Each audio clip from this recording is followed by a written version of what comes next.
Until next time, guys, you can love us or you can hate us, but guess what? We get some kiss from Dania. So until next time, take care, guys.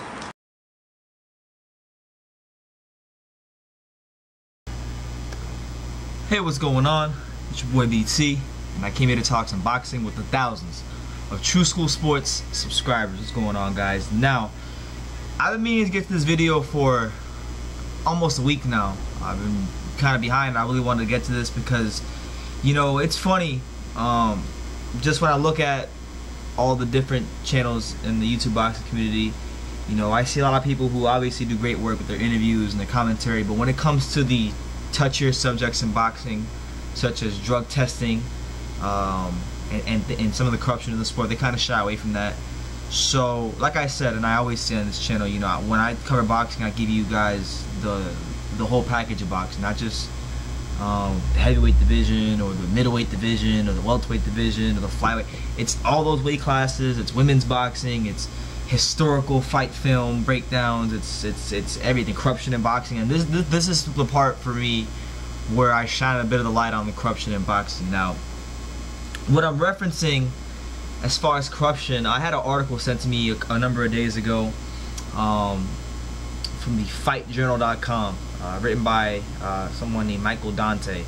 Now, I know a little bit about the situation because shout out to my man Thunderdome Boxing Talk. I talked to him the other day for like 3 hours, and he was basically broke down what was said between him and WBC president Mauricio Sulaimán, who I actually met in person recently. But enough of the rambling. What happened basically was, if you guys don't know, so on the undercard of James DeGale versus Badou Jack, we had that very, very entertaining, inspiring, classic fight of the year candidate in the fight between Levgen Kitrov and Emmanuel Alem. You know, and that fight held a lot at stake. You had both guys fighting for the WBC silver title. And then you had Kitrov, who was ranked fairly high by the WBC. He was ranked number 2. Had you know, a win for him probably would have made him worked him into position to become #1 contender for Gennady Golovkin and maybe get a title fight with him. But unfortunately for him, there were some things that the WBC turned a blind eye to that we're going to get into in this video that could have been a major factor in why he lost that fight. Now, the fight was exciting. We take nothing away from the fight on the night. It was great to watch, but the fact of the matter is the WBC, the World Boxing Council, they did not follow their own protocol. And these are one of the things, this is one of the things, you know, when you look at boxing, right, the sport at its core is amazing, you know, but as far as some of the things, some of the external factors, that's what really plagues the sport. Boxing, it's almost like a cyclops. It gives itself so many damn black eyes. But I want to get into it. So if you guys don't know, WBC has the clean boxing program, and the objective of the clean boxing program is to clean up the sport, is to make sure that the fighters are being protected, that guys aren't, you know, walking around with anabolic steroids in the system, that guys aren't getting this crazy, you know, advantage out of nowhere. You know, guys, so everything's on an even playing field. We can get guys winning fair and square. And that's a great thing if it's executed the way it's supposed to be executed. And unfortunately, if you read the WBC's own rules and their own protocol, they didn't follow their own protocol for this fight. So let me just get into it. So according to the WBC, it states on their own website, in regards to the clean boxing program and guys fighting for any, not just a world title, but any WBC affiliated title, and this is what it says in regards to that. It says, I quote, "Within 15 days of monthly ratings, any boxer entering the top 15 must register for the WBC clean boxing program. Failure to do so will result in removal from ratings and being allowed to fight for any WBC affiliated title until fighter is enrolled in the clean boxing program." Now, like I said earlier, Kitrov, number 2 ranked by the WBC, and Emmanuel Alem, who at the time, and actually right now, as I'm shooting this video, which is it's now February 1st, 12:30 a.m. here on the East Coast. They haven't updated it yet. It's actually, Alem's still unranked on the WBC middleweight rankings. As you guys can see, I'm leaving you the screenshot right now as I'm talking. You guys can see that Alem is nowhere to be found in these top 40. So he was unranked, and basically guys who are fighting for titles are supposed to be ranked in the top 15, and they didn't follow their own protocol in that regard. Now, Kitrov has been enrolled in VADA testing, which we know to be the most stringent drug testing in boxing. It's a drug testing in boxing where it's they use the carbon isotope test, and they basically, you know, it's to ensure that the guys are not on any sort of performance enhancing drug. He was on that form of drug testing, so he was clean going into the fight.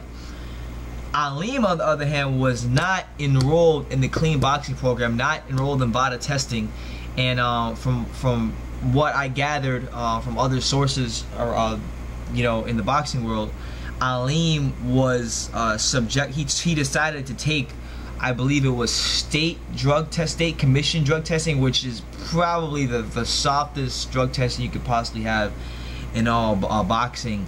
Guys get around that easily all the time. So the issue was simply this: in that particular fight, you had a fighter who was clean, who was enrolled in the clean boxing program for a year, and he fought an unranked guy who wasn't enrolled in the clean boxing program, who had no valid form of drug testing. So when you look at that, the question you got to ask yourself is, why would the WBC, who's supposed to be policing this type of stuff, why are they letting an unranked, you know, guy who has no valid form of drug testing, why are they allowing him to fight for one of their titles?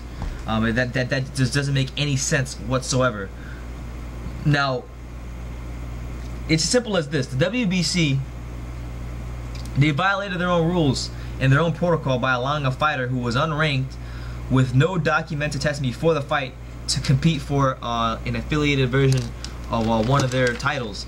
Now, the guy we're talking about is obviously Emmanuel Alem. He did get the win, and you know, it's funny because when Mauricio Sulaimán, when he was speaking about, and this is when he was asked in a recent conversation with the author of this article, in a recent conversation he had with Mauricio Sulaimán, it was stated that you know, Alem was not enrolled in the clean boxing program due to being unranked, but that now he must enroll as a champ. So basically what Sulaimán was saying, that hold on, let me pull up the quotes. I'm gonna pull up the exact quotes because I want to be 100% sure. I want to be 100% factual with what I'm saying, and I'm gonna leave the article for you guys in the description. So here's what Sulaimán said in regards to Alem not being enrolled in the clean boxing program and or VADA testing prior to the fight with Kitrov. He said, I quote, "Hello, Alem was not enrolled. Alem was not enrolled when he fought because the mandatory enrollment is for top 15 fighters. He must now enroll as he is the WBC silver champion." So basically he's saying that he wasn't enrolled prior to the fight because of the fact that that's only for top 15 fighters. But now that he's become the champion, now he can enroll, which makes no sense, because if you guys go look at the middleweight rankings, right? You can go on right now on the screen, in the screenshot I showed you guys earlier, or I'll leave it for you guys in the description. I mean, you got guys like you got a guy like Brian Rose. He's ranked 16th.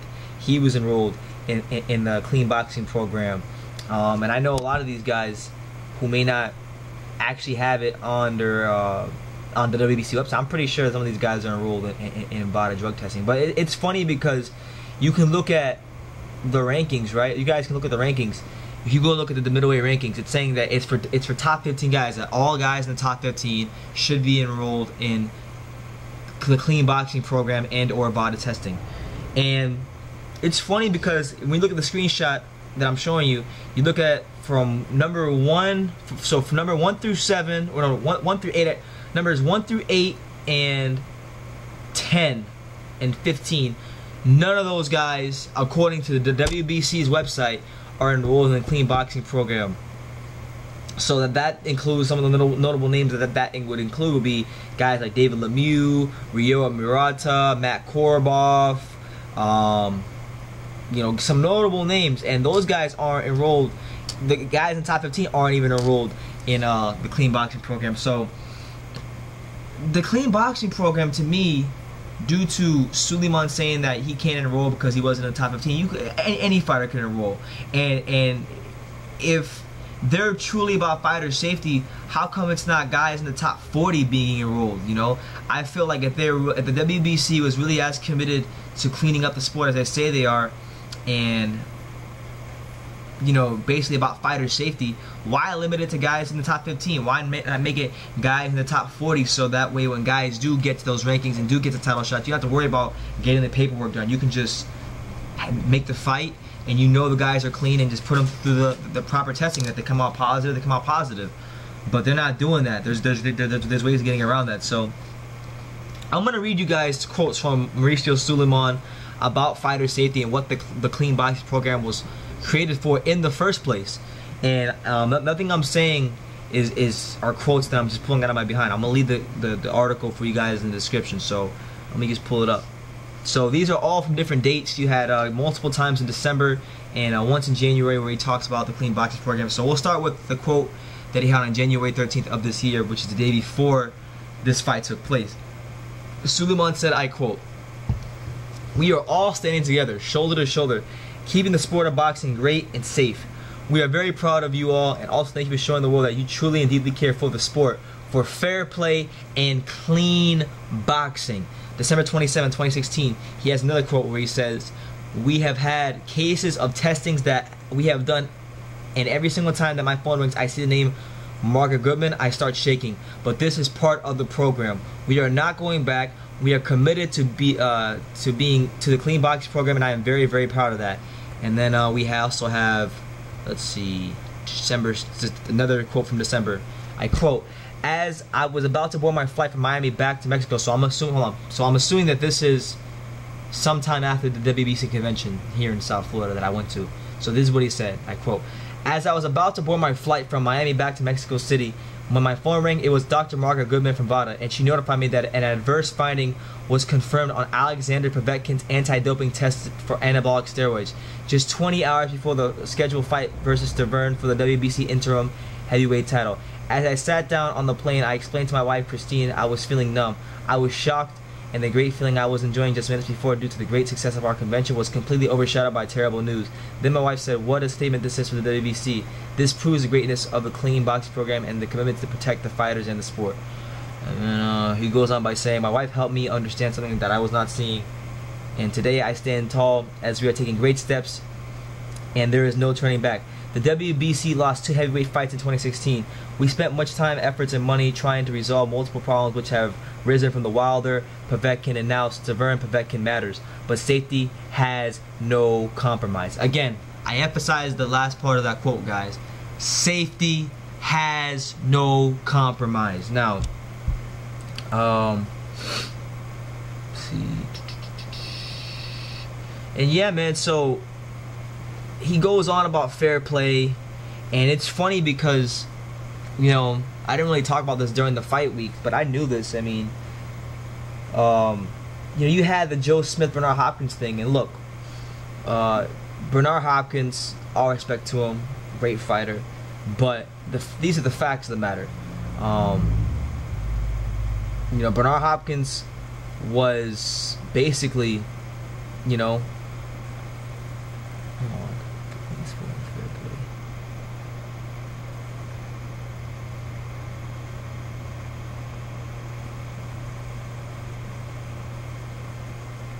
basically, okay, so you had in the Hopkins Joe Smith fight, you had a guy in Bernard Hopkins who, you know, let's be honest, as much as I love the guy, throughout the course of his career, or I would say towards the latter stages of his career, more importantly, he was definitely on some stuff.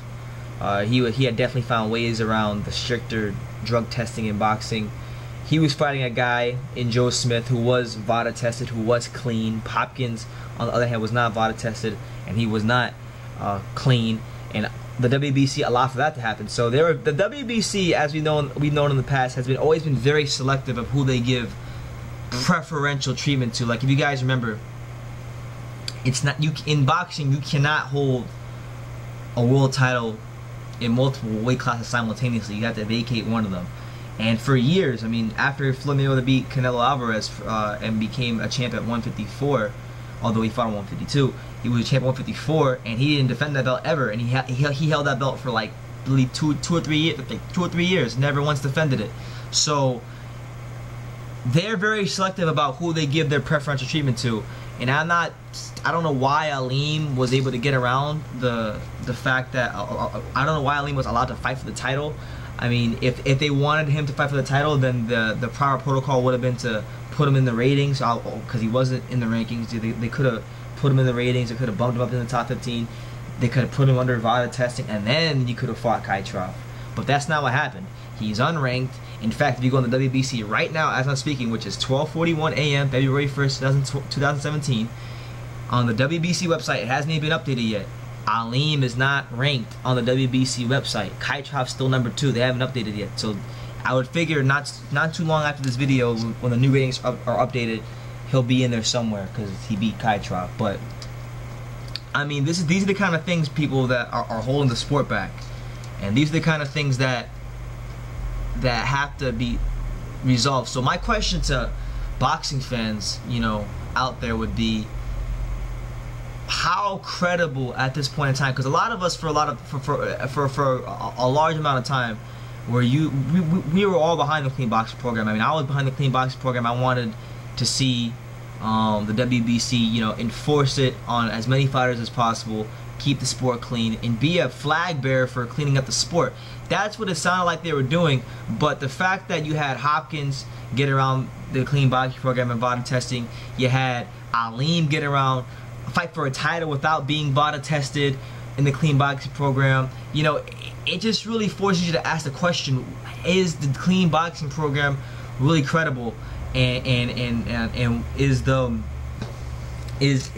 clean boxing program really about fighter safety, or is it just another creative way for the WBC to create money to put in their own pockets? Because we know these people in boxing are shady, and we know that they'll do anything for a quick buck. I mean, I'll be honest with you guys. I was at the convention. I was here at the WBC convention in South Florida, the Dillard Hotel, not too far from where I live, and I met Mauricio Sulaimán, and at the convention, right, there was, I'll actually edit it in here, so not too long after I'm done talking, you guys can see the clip. At the convention, they had, I think the name of the drink was called Amaro Tequila. It's this brand of Mexican tequila, and it was WBC edition of tequila. And you know, the very attractive women who were selling me, who were selling the tequila, they were saying like, well, we're gonna donate a portion of whatever you buy from the tequila to the Jose Sulaimán Foundation. So that all sounds great, but then I asked them, okay, so well, what does that do? They say, well, it supports fighters all around the world. And then I say, well, how does it support fighters all around the world? And they didn't know. So they're out there selling a product for a foundation that they have no clue what the hell it does. And if I'm taking an educated guess, they're selling that tequila, and the money is not going to fighters or helping fighters. It's going to the pockets of Sulaimán, Mauricio Sulaimán. That's the only educated guess I can make.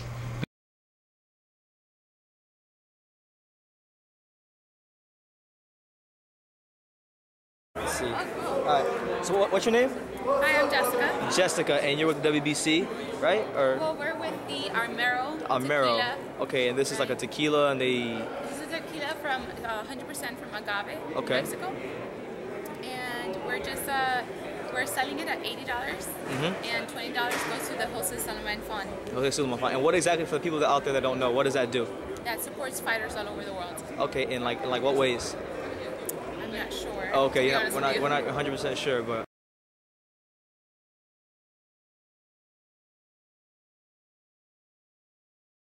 You know, fuck you. Because and something as small and frivolous as that, like if something as small and frivolous as that by the WBC looks that shady, then why wouldn't something as important and as much of a moneymaker as it can be as drug testing and boxing, why would there not be corruption in there? These are the questions I'm asking myself now, because it's just ridiculous. Kitrov you know, to my knowledge, from what I know about him, was a top level amateur from Ukraine. The guy was slowly paying his dues and putting himself in position to get a title shot against fellow countrymen. Well, not countrymen, because Gennady's from Kazakhstan, but against Gennady Golovkin. You know, this is a guy that was on the same Olympic team with Lomachenko in 2012. He beat Ryota Murata, who's pretty high up in those rankings. I believe Ryota Murata, I have it in front of me, Murata is ranked number 5 in the middleweight rankings as I'm looking at him right now. Kitrov's ranked 2nd. Ryota's a top 5 ranked fighter by the WBC, and I know that he was a top-rated prospect. I know he's a top-rated prospect in the division. So with that being said, Kitrov definitely had a lot going for him. And now that you have this guy Alem, who, you know, credit to him, steroids or no steroids, he showed a lot of heart in that fight. You know, he was able to withstand what Kitrov was bringing to him. But, you know, he still had steroids in the system. You know, we'll let to believe that, because you didn't go through the proper protocol.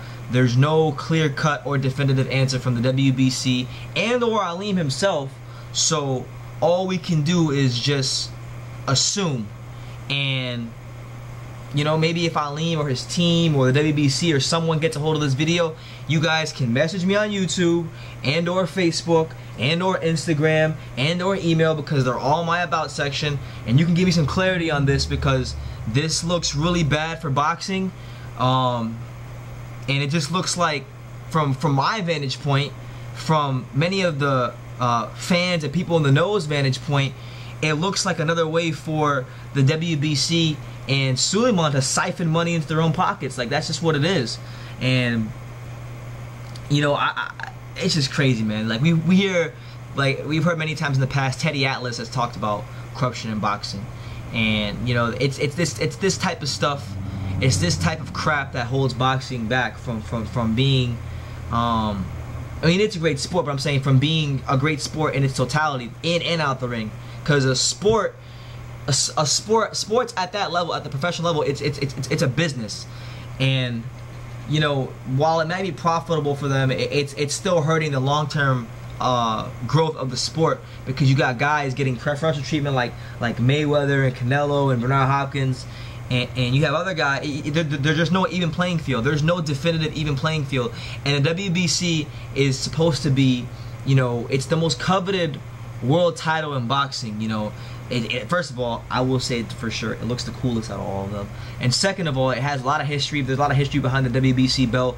But with the clean boxing program, with the lack of them enforcing their own rules on certain fighters, with the creation of subtitles such as the silver belt, the diamond belt, all these different belts, they're devaluing their own title and their own credibility. So Sulaimán, WBC, just get it together, man. It's ridiculous. You know, Kitrov, this is what frustrates me, because boxing is not basketball, boxing is not soccer, boxing is not hockey, it's not baseball, it's not a team sport. Losses in boxing are worse than any other sport, because fighters' careers can get set back for years upon years before they get back to that point they were at before they lost, and they have to work years to get back to that point. So Kitrov's I mean, this is how it is. Kitrov is a Ukrainian fighter. Guys of his magnitude and guys of his pedigree, if they wind up taking a loss early in the career before they can snatch up a title, it takes longer for them to get back to the previous position they were once in, because he can beat he's gonna beat the majority of guys in his weight class, and he's not a big name. He's not bringing a lot of money to the table, so he's very high risk, low reward, and he's gonna have to work. All right, so the audio, for whatever reason, cut off while I was editing it on my computer last night. But what I wanted to say was Kitrov suffered a loss to Alem, and we know for guys like Kitrov, they're gonna have to work twice as hard just to get back to the point they were at. Being ranked number 2 by the WBC or any sanctioning body, putting yourself in position for a title shot. It is gonna hold him back for a couple of fights, and now he has to kind of work his way back up. So it's a terrible situation. Everything that transpired for that fight. You want things to kind of be clean and even, but that's not how it worked out. So I think as boxing fans, we gotta really question, the credibility of the clean boxing program because of the fact that we had, the WBC violate its own protocol, and they couldn't even follow their own protocol, and they're kind of just like cherry picking within their own rules to manipulate, how they want the fights to go. So, it is what it is. Hopefully we can just speak on these things. Hopefully we get more people in the YouTube box community speaking out on these types of things and not just being fanboys with cameras. But that's what it is, man. So let me know what you guys think. The Alem Kitrov scandal, the whole situation, the thing that happened. What do you think about how the WBC violated its own protocol? And what do you think? What are some steps you feel that they could take, or not? I'm not gonna say they could take, because it's obvious what they should do. They should actually just follow their own damn rules. So it's a stupid question to ask. But just give me your thoughts down below. Take the time to subscribe, and you can love me or you can hate me. But I'm just a kid from Denia. So until next time, take care, guys.